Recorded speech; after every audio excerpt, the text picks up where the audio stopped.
नमस्कार मित्रों, आज चिंतन में वैवाहिक जीवन की महत्ता।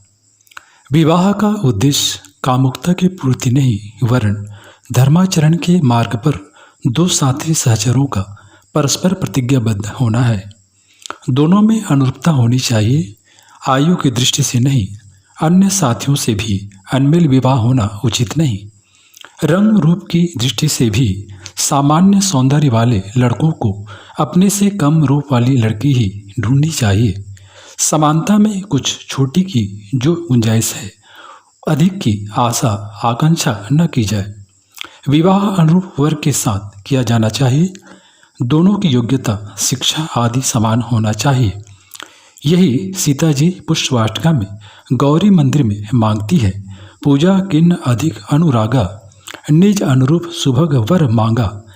लड़कियों का विवाह अनुकूल घर, वर और कुल देखकर किया जाए। अनुरूप वर के साथ ही किया जाए। यही नहीं, अनुरूप वर पाने के लिए पार्वती को तप साधना करने की स्वीकृति माता पिता मोह छोड़कर देते हैं। यथाशक्ति सही वर का चुनाव करते हैं। किंतु जब शिव जी बारात लेकर हिमाचल के दरवाजे पर पहुँचते हैं तो मैना उनको अपनी कन्या के अनुरूप पाकर अनुकूल न पाकर सत्याग्रह कर देती है। वे कहती हैं कि जब तक उन्हें यह समाधान नहीं हो पाता कि गुण और स्वभाव में वर उनकी पुत्री के अनुकूल है, तब तक वे विवाह का अगला चरण रोक देती हैं। जब समाधान हो जाता है, शिव जी के गुणों को समझ लेती हैं, तो फिर उनके बाह्य रूप को महत्व दे देकर प्रसन्नतापूर्वक विवाह कर देती हैं। विवाह का उद्देश्य काम वासना की पूर्ति नहीं है। मानस में यह भाव शिव उमा विवाह प्रकरण में उभारा गया है। तारकासुर के वध के लिए शिव पार्वती के पुत्र की आवश्यकता थी, अतः देवगण भी उनके विवाह के लिए आतुर थे। उन्होंने कामदेव द्वारा शिव जी की समाधि भंग करवाई।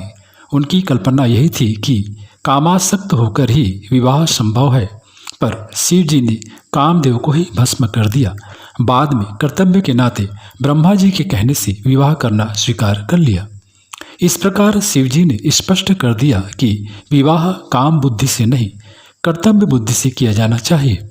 उधर पार्वती जी ने भी यही सिद्ध किया। उनकी परीक्षा लेने सप्तऋषि पहुँचे और कहा कि अब विवाह कैसे होगा। शिव ने तो कामदेव को भस्म कर दिया। तब पार्वती जी ने उत्तर दिया कि क्या तुम्हारी समझ में शिव अब तक काम विकार में ग्रस्त थे? मेरी समझ में तो वे सदा ही काम विकारों से मुक्त हैं। पार्वती ने स्पष्ट कर दिया कि न वे शिव की कामना काम भाव से करती हैं और न शिव ही इस प्रकार विकार की पकड़ में आने वाले हैं। दाम्पत्य का आदर्श ऐसा ही कर्तव्य प्रधान होना चाहिए। मनुष्य शत्रुपा प्रसंग में भी दाम्पत्य का यही स्वरूप कहा गया है। विवाह का उद्देश्य धर्माचरण है। धर्मपत्नी शब्द इसीलिए प्रयुक्त होता है कि दोनों मिलकर धर्माचरण को सहयोगपूर्वक आगे बढ़ाएं। दाम्पत्य के सही निर्वाह में तथा परिवार के संतुलन में नारी को पुरुष से हीन समझने की मान्यता बहुत बाधक है। यह गलत मान्यता हटाई जानी चाहिए। इसके बिना न तो नारी अपना आत्मगौरव अनुभव कर सकती है और न समाज निर्माण में अपना पूरा सक्रिय योगदान ही कर सकती है। नारी को समाज में सम्मान तथा प्रगति का अधिकार मिलना आवश्यक है। दाम्पत्य की गिरती हुई प्रतिष्ठा और मर्यादा इसके बिना संभल नहीं सकती। वस्तुतः नारी का स्थान नर से ऊंचा है। उसे माता, भगिनी, पुत्री और धर्मपत्नी के रूप में पूज्य माना गया है। गायत्री, सावित्री, सरस्वती, लक्ष्मी, काली आदि देवियों के रूप में मातृशक्ति की पूजा की जाती है। लक्ष्मी नारायण, सीता राम, उमा महेश, राधा कृष्ण आदि युग्मों में पहले नारी का और पीछे नर का उल्लेख है। नर का कर्तव्य है कि नारी का अधिकाधिक सम्मान करे। जहाँ नारी की पूजा होगी वहाँ देवताओं का निवास होगा। यत्र नार्यस्थ पूज्यन्ते रमन्ते तत्र देवता। स्त्रियों का हाथ उठाना, स्त्रियों पर हाथ उठाना, उनके साथ मारपीट करना नर पशुओं का कर्तव्य है। जिस पुरुष की सुरक्षा आश्रय में वे हैं, उसका कर्तव्य उनकी रक्षा करना, सम्मान और स्नेह देना ही रह जाता है, न कि त्रास देना। जो सामने आकर मुकाबला करने की स्थिति में नहीं, उसके साथ मारपीट करना मनुष्य की कलंकित करने वाला कृत्य ही कहा जाएगा। ऐसे नरपिशाचों से भगवान निश्चित रूप से रुष्ट होते हैं। शत्रुघ्न को मंथरा पर कुपित होते और मारते उद्यत देकर भरत ने कहा, कुब्जा मंथरा को तुम्हारे हाथों मारे जाने का समाचार सुनकर ही स्त्री जाति को अबंध मानने वाले श्री राम हमसे बोलना ही छोड़ देंगे।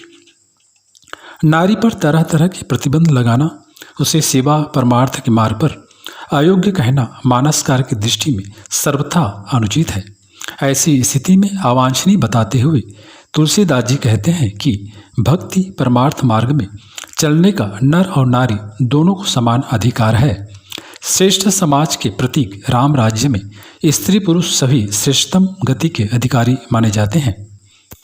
उत्तरकांड में श्री भी भुषुंडी गरुड़ संवाद के प्रसंग में स्वयं भगवान नारी के लिए रास्ता खोलते हुए कहते हैं कि इतना स्पष्ट बात कही जाने पर भी नारी पर अवांछनीय प्रतिबंध लगाना किसी भी विवेकशील के लिए उचित नहीं।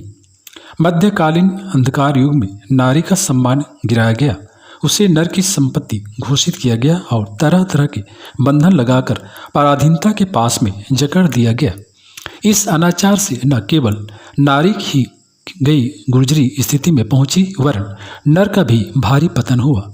इस अनाचार के लिए ब्रह्मा जी पर व्यंग एवं आक्रोश व्यक्त करते हुए तुलसीदास जी कहते हैं कि उसने नारी को ऐसी परिस्थिति में क्यों डाला जिसमें उसे पराधीन रहना पड़े। पराधीनता में तो किसी को सपने में भी सुख नहीं मिल सकता। कति विधि रचि नारी जग माही, पराधीन सपने हो सुख माही। आदिशक्ति नारी की वंदना में सीता जी को मध्यम बनाकर तुलसीदास जी कहते हैं कि आदिशक्ति जही जग उपजाया, सोई अवतार ही मोरी यह माया। जनकी जगत जननी भगवान की अतिशय प्रिय है। उनके चरण कमलों की वंदना करने में अति महत्वपूर्ण लाभ निर्मल मति के रूप में मिलता है। नारी को सीता का प्रतीक माना गया है। अपनी विशेषताओं के कारण उसे भगवान का अति प्रिय माना गया है। उसके चरण कमलों को ही निराहा जाए तो निर्मल विचारधारा उपलब्ध होती है। मानस में नारी की श्रेष्ठता और अधिकारों का समर्थन केवल सैद्धांतिक ही नहीं बल्कि क्रियात्मक भी है। पत्नी को पति की सहयोगिनी होना चाहिए, किंतु पति द्वारा भूले होने पर भी उन्हें सही आचरण के लिए परामर्श देने का पत्नी को समान अधिकार है। पतिव्रता होने का अर्थ पति की अनुचित बातों का भी समर्थन करना नहीं है, न उनकी अनुचित आज्ञाओं के पालन का ही औचित्य है। कुमारगामी भ्रष्ट चिंतन परत पति को पत्नी उसी प्रकार उद्बोधन कर सकती है जिस प्रकार पति पत्नी का करता है। मंदोदरी, कौशल्य आदि ने अपने पतियों को समान समय समय पर रोका और समझाया है। राम गमन के समय राम विरह की अत्यंत धधकती ज्वाला को कौशल्य माँ ने हृदय में दबाकर पति को सांत्वना देने में रंज मात्र भी शिथिलता नहीं दिखलाई। उसने राजा की बिगड़ती हालत देखकर समझ लिया कि अब उनका बच सकना कठिन है, तो भी उसने समझाया। मंदोदरी रावण को अनीति का मार्ग छोड़कर श्रेष्ठ मार्ग अपनाने के लिए खुलकर समझाती है। उसने कहा, हे स्वामी, राम का विरोध त्याग दो और मेरा कहा मानकर क्रोध को छोड़ दो। सीता को राम के लिए वापस कर दो और उनसे क्षमा मांग लो। पुत्र को राज्य सौंपकर वन में जाकर ढलते जीवन के धर्म कर्तव्य का पालन करो। रावण अशोक वाटिका में सीता को प्रलोभन दिखाकर अपनी ओर आकर्षित करना चाहता है, किंतु सीता जी उसे मुंह तोड़ जवाब देकर निरुत्तर कर देती है। तब वह खींचकर सीता को मारने दौड़ता है। उस समय मंदोदरी उसे नीति वचन बताकर समझाती और रोकती है। सती मंदोदरी पति को वर्णाश्रम धर्म के अनुसार मोह छोड़कर वानप्रस्थ जीवन अपनाने का सलाह देती है और दृढ़तापूर्वक कहती है कि मेरा कहा मानोगे तो आपका यश बढ़ेगा। नारी का कहना न मानने, उसकी सीख पर ध्यान न देने की भर्त्सना करती हुई रामायण कहती है कि मूढ़ बाली ने अपनी पत्नी का परामर्श नहीं माना, इससे उसकी दुर्गति ही हुई। राम कहते हैं कि अहंकारी ही नारी की उपेक्षा करते हैं। दाम्पत्य के इन सूत्रों को स्मरण रखकर अपने जीवन में उनका अभ्यास करना चाहिए।